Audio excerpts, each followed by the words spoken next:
전도서 9장 11절로부터 12절의 말씀입니다. 이 계시의 말씀을 한 절씩 교독으로 받들어 읽겠습니다. 내가 다시 해 아래에서 보니 빠른 경주자들이라고 선착하는 것이 아니며 용사들이라고 전쟁에서 승리하는 것이 아니며 지혜자들이라고 음식물을 얻는 것도 아니며 명철자들이라고 재물을 얻는 것도 아니며 지식인들이라고 은총을 입는 것도 아니니 이는 시기와 기회는 그들 모두에게 임함이니라.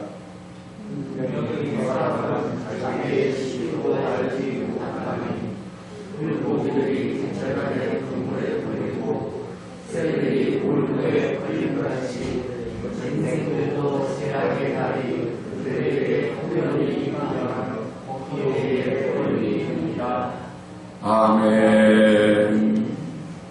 우리 좌우로 서로 인사를 나누시겠습니다. 예수님 닮으셨습니다. 예수님 닮으셨습니다. 서로에게 축복을 한 번 더 빌어주실까요? 당신은 하나님의 복덩이십니다. 예, 당신은 하나님의 복덩이십니다. 우리 한번 예수님 앞에 한번 고백하겠습니다. 예수님 덕분에 행복합니다. 네, 예수님 덕분에 진심으로 행복한 줄로 믿습니다. 저는 운동을 잘 하지는 못하지만 보는 것은 굉장히 좋아하는데 뭐 탁구라든지 농구라든지 축구라든지 배구라든지 가리지 않고 다 좋아해요. 그런데 얼마 전에 축구를 한번 봤더니 아주 강팀하고 약팀이 붙었더라고요. 그 강팀은 실력 있는 선수들도 많이 있고 그리고 경제적으로 또 환경적으로도 괜찮은 그 여건에서 훈련을 했던 그런 팀이고요. 약팀은 이름난 사람이 별로 있는 것도 아니고 그렇다고 그 경제적으로나 환경적으로 넉넉한 그런 환경도 아닌 데서 훈련을 받은 선수들이었어요. 경기가 붙었는데 이 강팀이 약팀을 몰아붙이는데 처음부터 몰아붙이는데 그냥 계속해서 그 약팀이 있는 그 골대 주변에서만 경기가 이루어지고 있는 거예요. 누가 보더라도 보는 사람도 마찬가지고 선수들도 그렇게 생각했을 것이고 또 중계하는 사람까지도 강팀이 이길 거라고 생각을 했어요. 전반전이 무승부로 이제 지나갔습니다. 보니까 약팀 선수들이 너무나도 지쳐있는 모습들이 보이고 강팀 선수들은 아직도 기운이 남아 넘칩니다. 후반전이 시작이 됐어요. 계속해서 강팀이 몰아붙이는데도 이 약팀은 수비를 하는데 전념을 하고 있었기 때문에 강팀이 그 수비를 제대로 뚫지를 못하고 있는 거예요. 그러다가 결정적인 찬스가 생겼어요. 그만 강팀이 슛을 날렸는데 약팀이 막은 공이 강팀 쪽으로 흘러가게 됐고 약팀 선수들이 결정적인 기회를 잡았어요. 그런데 그 결정적인 기회 한 번이 경기를 갈라버렸어요. 이 약팀 선수들이 공격을 그 경기에서 처음이자 마지막 공격인데 골인을 시켰어요. 그리고 남은 시간도 수비를 잘해서 그 경기를 약팀 선수들이 승리를 했어요. 강팀 선수들이 경기가 끝나고 난 다음에 표정을 보니까 얼마나 허탈해하고 억울해하고 분해하고 그러는지 모르겠어요. 근데 약팀 선수들을 보니까 이건 기적이라고 이런 일이 다 있다고 좋아가지고 막 뛸 듯이 기뻐하는 모습을 봤어요. 그런데 비단 축구뿐만이 아니라 가끔 보면 여러분들도 보시는 것처럼 각종 경기에는 그런 일들이 비일비재하게 일어나는 것들을 보게 되거든요.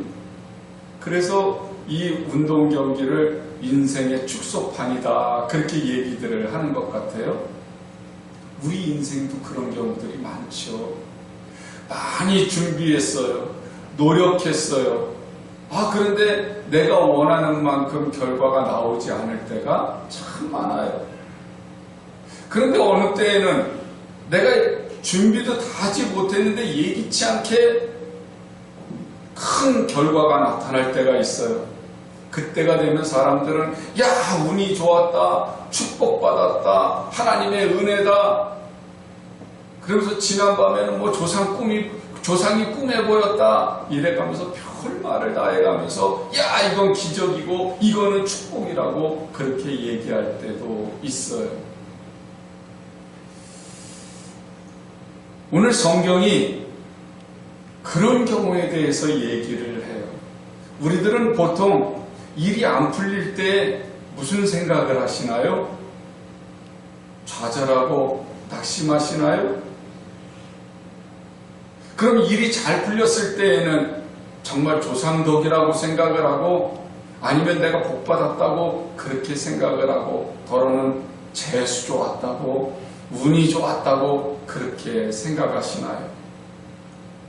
본문 말씀 11절을 다시 한번 읽어보시면 내가 다시 해 아래에서 보니 빠른 경주자들이라고 선착하는 것이 아니며 용사들이라고 전쟁에 승리하는 것이 아니며 지혜자들이라고 음식물을 얻는 것도 아니며 명철자들이라고 재물을 얻는 것도 아니며 지식인들이라고 은총을 입는 것도 아니니 이는 시기와 기회는 그들 모두에게 임함이니라 그러거든요. 내가 원했던 그 생각과 준비대로 열매가 맺혀지지 않았던 것, 또 때로는 내가 준비를 하지 못했음에도 결과가 좋았던 것, 그것은 나한테만 있었던 것이 아니라 인간의 역사 이래로 그런 일들은 의외로 많이 있었다는 거예요. 우리 법칙은 심은 대로 거뒀어야 되는 거예요. 그죠? 심은 대로 거둬야 되는 거야. 인과 응보예요. 우리 법칙은 그래. 그런데 실제로 우리의 인생은 인과 응보 혹은 심은 대로 거두는 그런 일들이 맞을 때도 있지만 맞지 않는 경우도 많이 일어난다는 거예요. 그게 어째서 이런 일들이 일어나는 걸까? 그렇다고 하면 내가 노력하는 것은 아무것도 아니라는 말인가? 아니, 성경은 그 얘기를 하는 게 아니에요. 노력을 하라는 거죠. 노력하는 사람에게는 기회가 더 많이 오는 거니까. 그러나 기회와 시기라고 하는 건 때 말이에요. 타이밍, 기회는 찬스. 이것은 하나님께서 모든 사람들에게 골고루 다 주셨다는 거예요. 준비한 사람이든지 준비하지 않은 사람이든지 부자든지 가난한 사람이든지 힘 있는 사람이든지 힘 없는 사람이든지 모든 사람들에게 골고루 주셨기 때문에 누구에게나 기회가 있어요.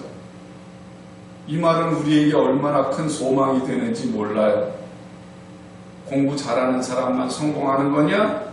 아니, 공부 못하는 사람이라도 다른 달란트를 하나님이 주셨기 때문에 그 사람에게도 성공할 수 있는 기회가 있어.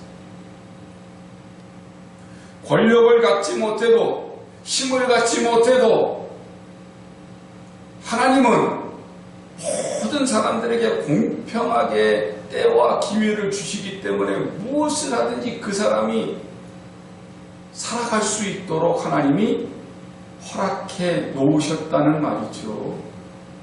그러니까 우리가 무엇을 일이 잘 안 된다고 해서 부모님을 탓하거나 환경을 탓하거나 때로는 내가 못 배운 걸 탓하거나 그런 거 하지 말라는 거예요.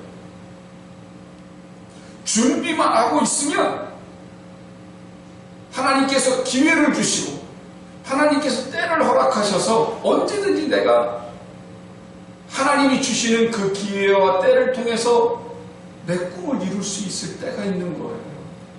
문제는 말이죠. 하나님께서 나에게 주시는 그 달란트를, 나에게 주시는 그 모든 재주와 재능을 그 이루기 위한 삶을 사는 것이 아니라 나에게 주신 그 달란트를 하나님께서 왜 주셨는지를 생각하고 그리고 주님의 영광을 위해서 살아야 된다는 거예요. 이것이 믿지 않는 사람과 믿는 사람의 생각의 차이예요. 이 세상 사람들은, 믿지 않는 사람들은 내가 가지고 있는 재주, 내가 가지고 있는 재능이 무엇인지를 찾아내서 그래서 그것을 성공을 이루기 위해서 사는 거예요.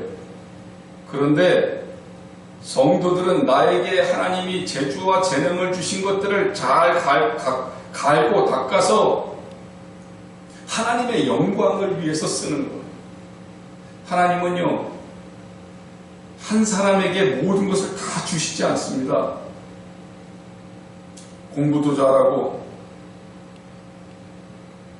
예쁘기도 하고 부자도 되고 권력도 갖고 재주도 있고 재능도 있고 그림도 잘 그리고 노래도 잘 부르고 한 사람이 다 그렇다고 그러면 그 사람만을 위한 세상이죠. 그러면 재주나 재능이 없는 사람은 세상을 살 만한 가치가 없잖아요. 모든 것을 다 가진 사람은 무슨 생각을 할까요? 이야, 나는 전능해. 난 뭐든지 다 할 수 있어. 교만에 빠져가지고 다른 사람을 억누르고 다른 사람 위에 서려고 군림하게 될 겁니다. 그런데 하나님은 그러지 않으셨어요. 모든 재주와 재능, 모든 달란트를요 골고루에게 주셨기 때문에 나는 이 분야를 잘하지만 다른 것은 못해요. 그런데 다른 사람은 내가 잘하는 걸 못하지만 다른 부분은 또 나보다 훨씬 잘하는 부분이 있어요. 그래서 사람들은 서로 어울려서 돕고 보충하고 사랑하고 협력하면서 살도록 하나님께서 창조해 놓으신 거예요. 그렇기 때문에 우리가 이 세상을 사는 데 있어서 말입니다. 살만한 가치가 있고 기대가 있고 내가 하나님의 은혜 가운데서 살아가는 것이 즐겁고 행복한 이유는 나에게 주신 것 가지고 내가 하나님께서 바라시고 원하시는 뜻을 이루어가고 있기 때문인 거죠. 하나님께서 기회와 시기를 모든 사람들에게 주셨다. 그 말은 모든 때와 모든 기회의 주인은 누구시다? 하나님이시다.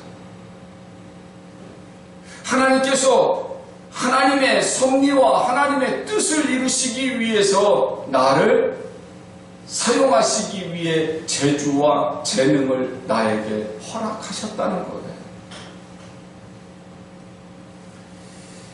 오늘 12절의 말씀을 보면 분명히 사람은 자기의 시기를 알지 못하나니 물고기들이 재난의 그물에 걸리고 새들이 올무에 걸린 같이 인생들도 재앙의 날이 그들에게 호련히 임하면 거기에 걸리느니라 그러거든요.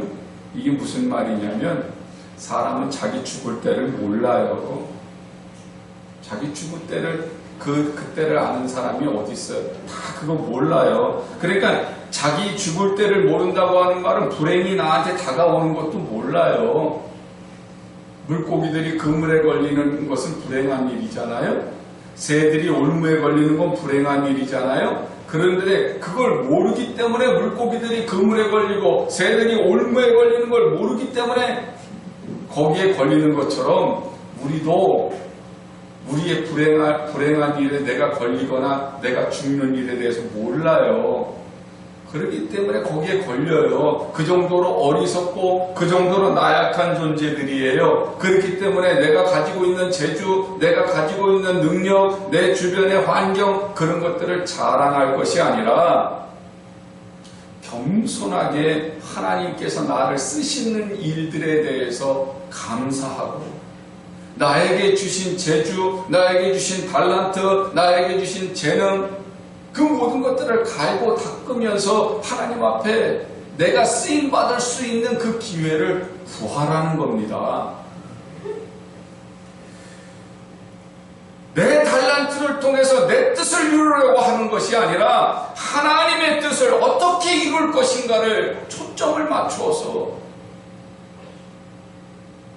지금 내가 일이 꼬였다고 안 풀린다고 낙심하고 그것 때문에 내 운명이 잘못될 것처럼 포기하고 불안해할 것이 아니라 일이 안 풀릴 때에는 아직 내가 훈련해야 되는 때인 거예요. 예를 들자면 우산을 잘 만드는 사람이 있다고 생각해 보세요. 이 사람이 우산을 너무나도 잘 만들어서 물 한 방울 새지도 않습니다. 또 얼마나 아름답게 만들었는지 명품이에요. 명품. 예술적인 가치도 있어.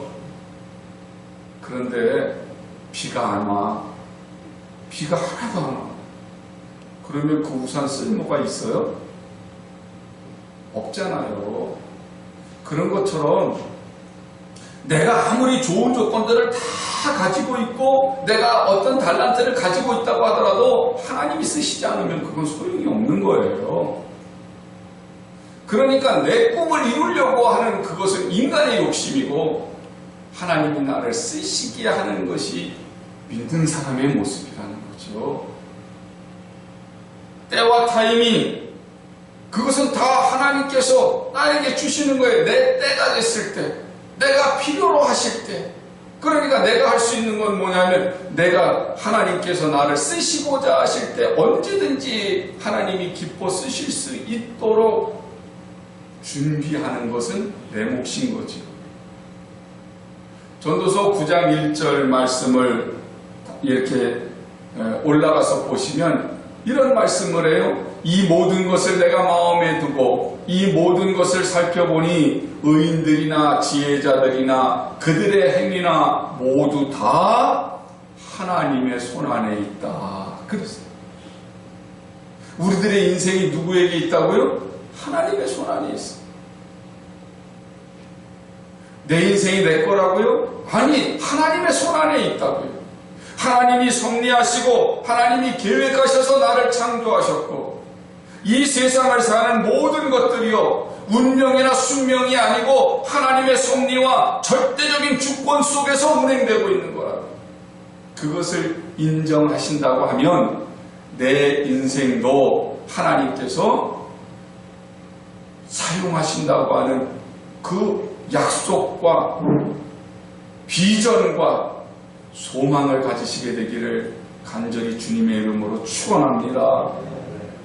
그러니까 살 가치가 있고요. 소망이 있는 거예요. 인간의 생명과 인생은요. 절대적으로 하나님께서 쓰시고자 하실 때 기회를 주세요. 세상 사람들은 기회가 일생에 몇 번 있다 그래요? 3번 있다 그러잖아요. 그런데 하나님을 믿는 사람에게는 3번이 아니라 7번도 있고요. 7번씩 70번도 있어요. 그건 하나님의 뜻이니까요. 예수님이 이런 말씀을 하세요.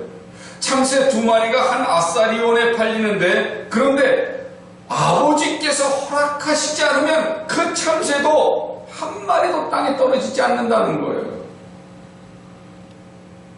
그런데 너희에게는 머리털까지도 세신바 되었으니 두려워하지 말라는 거죠. 아니 참새도 누구의 섭리 속에 있어요? 하나님의 섭리 속에 있어요. 그런데 참새보다 더 귀한 우리들의 인생이 우리들의 운명이 하나님의 섭리 가운데서 창조되었고 하나님의 섭리 가운데서 살아가고 있는데 무엇이 안 풀린다고 답답해하고 무엇이 안 풀린다고 두려워하느냐는 말이죠. 칼을 잘 갈아놓으면 고기가 생겼을 때 얼마든지 쓸 수 있어요. 그런데 포기하고 낙심하고 자기의 실력을 갈아놓지 않으면 고기가 생기면 쓰임받지 못합니다. 아까 그 축구 경기를 보았더니요. 공격 기회가 많으면 뭐해요? 뭐가 없냐면 골 결정력이 없어. 그런데 수세에 몰려있던 그 팀은요, 한 번의 기회인데도 골 결정력이 있어서 그 기회를 놓치지 않고 골인을 시켜서 승리하게 되는 것을 봐요. 때와 기회는 하나님이 주시는 것이지만 결정력은 누가 가지고 있어야 되냐면 내가 갖고 있어야 되는 거예요. 그 결정력을 위해서 내가 가지고 있는 달란트를 갈고 닦아야 되는 거예요. 준비해야 되는 거예요. 하나님 앞에 소망을 가지고 키워야 되는 거예요. 요셉을 잘 아시잖아요. 요셉은 하나님께서 꿈을 꾸게 하시고 해몽하게 하시는 달란트를 주셨어요. 그런데 그 요셉이 꿈을 잘 꾸고 그리고 해몽을 잘하는 꿈쟁이가 됨으로 인해서 형들의 미움을 받죠. 그리고는 애굽으로 노예로 팔려갔어요. 그의 인생이 꼬이기 시작합니다. 완전히 꼬여버렸어요. 형들의 미움을 받아서 애굽으로 팔려간다고 하는 그 자체부터가 꼬인 거예요. 그런데 애굽으로 팔려가서 바로의 친위대장 보디발의 집에 팔리게 되잖아요. 그런데 그 보디발의 집에서 얼마나 신실하고 성실해 보였는지 신임을 얻었어요. 성실하고 신실했다고 하는 말은 그가 그곳에서 낙심하고 포기하고 자기 운명을 비관하고 형들을 미워하고 그랬다는 말입니까? 아니잖아요. 거기서 자기 나름대로 공부를 해요. 실력을 키워요. 애굽이라고 하는 곳으로, 낯선 곳으로 팔려갔으니까 그 보디발의 집에서 뭘 했겠어요? 그 집에서 그 애굽의 문화를 배웠겠지요. 말도 배웠겠지요. 생활도 배웠겠지요. 사회도 배웠겠지요. 문화도 배웠겠지요. 얼마나 그가 성실하게 했으면 이 보디발이 자기 노예에게 자기 집안의 가정 총무로 삼아서 모든 것을 집안 살림을 다 맡겨버립니까? 그 정도로 실력을 쌓아요. 보디발의 아내가 유혹을 하지요. 요셉이 여자의 손에 잡힌 옷을 벗어버리고서 도망을 치잖아요. 그런데 이 일로 인해서 누명을 쓰고 감옥에 가게 돼요. 인생이 또 꼬였습니다. 형들에 의해서 팔려서 인생이 꼬인 것 같았는데, 그런데 조금 좀 풀리나 그랬더니 또다시 억울한 누명을 쓰고 감옥에 가게 되니까 또 꼬여요. 그런데 감옥에 갔을 때 어땠어요? 간수에게 신임을 받게 돼서 그 감옥의 사무를 관장하는 일을 하게 돼요. 이것이 우연히 되는 일은 아니잖아요. 그가 그 안에서도 공부를 하는 겁니다. 훈련을 하는 겁니다. 자기 나름대로 최선을 다해서 자기의 실력을 갈고 닦는 겁니다. 그러다가 술 맡은 신하와 떡 맡은 신하가 바로의 분노를 사서 그 감옥에 들어오게 되지요. 간수가 그들의 수종을 들도록 요셉에게 맡깁니다. 어느 날 이 두 사람이 꿈을 꾼 이야기를 하는데 생각을 해보세요. 그냥 우리가 술 맡은 관원장, 떡 맡은 관원장이라고 얘기한다고 하더라도 지금으로 보면은 장관급이에요. 근데 그 장관급인 사람이 아무리 자기를 수종드는 노예라 할지라도 함부로 자기의 꾼 꿈을 이야기합니까? 어느 정도의 신뢰가 있어야지 얘기를 하지. 그러니까 이 두 사람의 신임을 받을 정도로 이 요셉은 그 감옥 안에서도 실력을 또 닦는 거예요. 이 사람들하고의 관계를 유지해가면서 바로에 대해서 공부를 합니다. 정치에 대해서 공부를 합니다. 경제에 대해서 공부를 합니다. 자기의 실력을 거기서 갈고 닦는 거예요. 그러니까 그 꿈에 대해서도 마음을 터놓고 이 사람들이 요셉에게 얘기를 해요. 그때 자기의 재주, 자기에게 주신 달란트가 빛이 나죠. 두 사람의 꿈을 해몽을 해줘요. 그래서 3일 뒤에 떡 굽는 관원장은 그만 사형을 당하게 되고, 술 맡은 관원장은 풀려나서 복권하게 됩니다. 그런데 그 복권하게 되는 술 맡은 관원장에게 요셉이 당신이 나가거든 나를 기억해 주십시오. 나 참 억울하게 여기 와 있는데 임금님한테 얘기를 해가지고 나를 좀 풀어달라고 그렇게 요청을 하지요. 그런데 이 술 맡은 관원장이 나가서 술을 먹었는지 그만 다 잊어버렸어요. 여기에 또 하나님의 섭리가 들어가는 거예요. 바로가 꿈을 꿨습니다.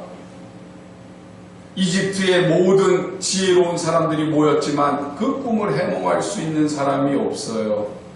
그때 비로소 술 맡은 관원장이 요셉을 기억하게 돼요. 그리고 바로에게 고백을 합니다. 내가 죽을 죄를 졌습니다. 내가 한 청년한테 은혜를 입었는데 글쎄 내가 깜빡 잊어버리고 얘기를 못했는데 그 청년이라면 임금님의 꿈을 해몽할 수 있겠습니다.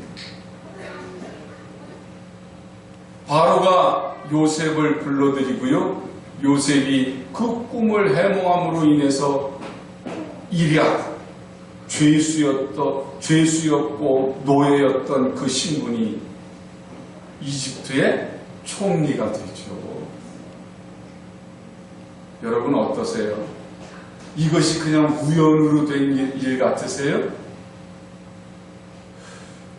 지금까지 우리가 요셉의 일생에 대한 이야기를 성경을 통해서 많이 보았지만 그 뒤에서 섭리하시고 간섭하시고 기회를 주시고 하나님께서 때를 맞춰 주시기 위해서 요셉을 뭐 하세요? 그에게 달란트를 주셨고 요셉은 그 달란트를 갈고 닦으면서 자기의 실력을 키워나가면서 인내하고 있었던 거예요.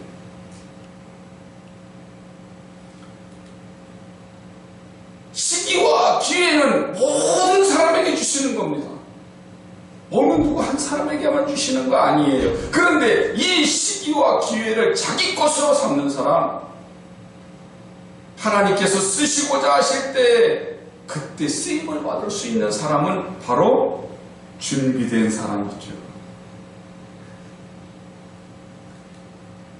시편 42편 11절 말씀을 보면 내 원수가 나를 이기지 못하오니 주께서 나를 기뻐하시는 줄을 내가 알았나이다. 주께서 나를 온전한 중에 붙드시고 영원히 주 앞에 세우시나이다. 그렇게 고백을 하거든요. 내 원수가 나를 이기지 못해요. 지금 일이 안 풀린다고 하는 모든 조건들이 나를 이기지 못합니다. 지금 무엇이 엉켜 있다고 꼬여 있다고 하는 모든 문제들이, 환경들이 나를 이기지 못해요. 왜냐하면 하나님께서 나를 온전한 중에 붙들고 계시니까요. 그러니까 지금 일이 좀 안 풀리고 엉켜 있다고 해도 낙심할 것이 아니라 지금 내가 훈련하고 있어야 돼요. 실력을 갈고 닦고 있으셔야 돼요. 그러면 주님이 영원히 주님 앞에 세우실 그 때를 허락하실 줄로 믿습니다. 하나님이 우리에게 무엇인가를 준비하게 하시는 것은요, 다 필요하시기 때문에 그래요. 모세 한번 보세요. 모세는 태어날 때에 히브리 남자들, 태어나는 아이들을 다 죽이라고 바로가 명령을 했을 때예요. 태어나면서부터 일이 안 풀려. 일이 꼬였어. 그 어머니가 몰래 키웠어요. 그래가지고 돌이 되고 나니까 더 이상 감춰둘 수가 없어서 어떻게 해요? 나일강에다가 보내지요. 죽을지 살지 모르는 거예요. 누나 미리암이 쫓아갈 정도로 불안한 상황이에요. 인생이 꼬였어요. 태어날 때부터. 그런데 하나님께서 섭리하세요. 나일강에 바로의 딸이 목욕을 하러 왔다가 모세를 발견해요. 그리고 자기 아들로 삼죠. 이리야 왕자가 됐습니다. 40년 동안 이집트의 왕자로 살아요. 그런데 그가 히브리 자기 동족을 괴롭히고 있던 이집트 군인에게 분노해서 그를 한번 때렸는데 그만 죽어버리니까 모래 속에 파묻은 그 일로 인해서 광야로 도망을 가게 돼요. 광야에서 40년을 살아요. 인생이 또 꼬였어요. 일이 안 풀려요. 왕자가 어떻게 한낱 목동으로 다 추락을 해가지고 그곳에서 40년, 그래서 80살이 돼버렸으니 인생은 다 허비한 거나 마찬가지 아닙니까? 그런데 하나님이 그때 섭리하세요. 80세에 하나님께서 모세를 부르시는 겁니다. 한번 생각해 보시죠. 40년 동안 왕궁에서 자라면서 그가 왕과 대적할 수 있는 위치에서 실력을 갈고 닦았으니까 바로 왕을 직접 만날 수 있는 겁니다. 어떻게 모세가 바로 왕하고 대면할 수 있어요? 직접. 이건 말도 안 되는 일이었어요. 근데 모세가 바로 왕과 직접 대면할 수 있었던 것은 정적 관계였기 때문에 그래요. 그가 40년 동안 왕자의 신분을 가지고 있었기 때문에 직접 만날 수 있는 거예요. 하나님은 바로와 맞서 싸울 수 있도록 40년 동안 그를 준비시키셨어요. 그리고 이스라엘 백성들을 광야로 이끌고 나왔을 때 그 광야에서 어떻게 살아야 되는지에 대해서 모세에게 가르쳐 주시기 위해서 40년 동안 광야 생활을 하게 하셨어요. 그러니까 이스라엘 백성들을 광야로 끌고 나와서도 막연하지 않습니다. 왜냐하면 40년 동안 그가 광야 생활을 하면서 모든 것을 알고 있었기 때문에. 모세가 자기의 입장에서 봤을 때는 인생이 꼬인 것 같았지만 하나님의 입장에서 봤을 때는 준비시키셨던 거예요. 그리고 모세가 하나님의 때가 되었을 때에 부르심을 받아서 이스라엘 백성들을 출애굽시키죠. 준비가 안 됐으면 어떻게 이스라엘 백성들을 출애굽을 시켰겠어요? 사랑하는 여러분, 일이 안 풀리고 꼬인 것 같을 때 왜 하나님이 나를 안 도와주실까? 왜 하나님이 나를 아프게 하실까? 왜 하나님이 내 기도에 응답하지 않으실까? 낙심하지 마십시오. 하나님은 하나님의 때에 나를 들어 쓰시기 위해서 준비시키시는 거예요. 우리 한번 따라서 해보실까요? 믿음의 반대는 의심이 아니라 내 눈이 보는 것입니다. 그게 무슨 말씀인지 아시겠어요? 믿음이라고 하는 것이, 믿음의 반대가요, 의심이 아니고 내 눈에 보여지는 것 때문이라는 거예요. 지금 일이 안 풀려, 꼬였어, 뭐가 잘 안 돼. 그러면 하나님을 의심하는 거예요. 하나님을 믿지 않는 거예요. 그러니 내 눈에 보이는 대로 여러분 판단하지 마세요. 믿음이라고 하는 것은 보이지 않는 것들의 증거입니다. 보지 못하는 것들의 증거예요. 그러니까 믿음은 내 눈에 보이는 게 다가 아니야. 보지 못하는 것들 그 뒤에서 섭리하시고 계획하시고 나를 쓰시는 하나님의 엄청난 일들을 믿고 볼 수 있는 것, 그게 바로 믿음이에요. 일이 꼬이는 것만 보고 낙심하지 마시고 하나님의 뜻을 생각하십시오. 하나님이 나를 향하신 엄청난 계획을 갖고 계시다는 사실을 믿으세요. 그리고 하나님의 섭리를 따라서 반드시 하나님의 기회를 나에게 허락해 주실 때 내가 하나님을 기쁘시게 하리라. 하나님의 마음을 시원하게 해드리리라. 그 다짐을 하시고 실력을 키우십시오.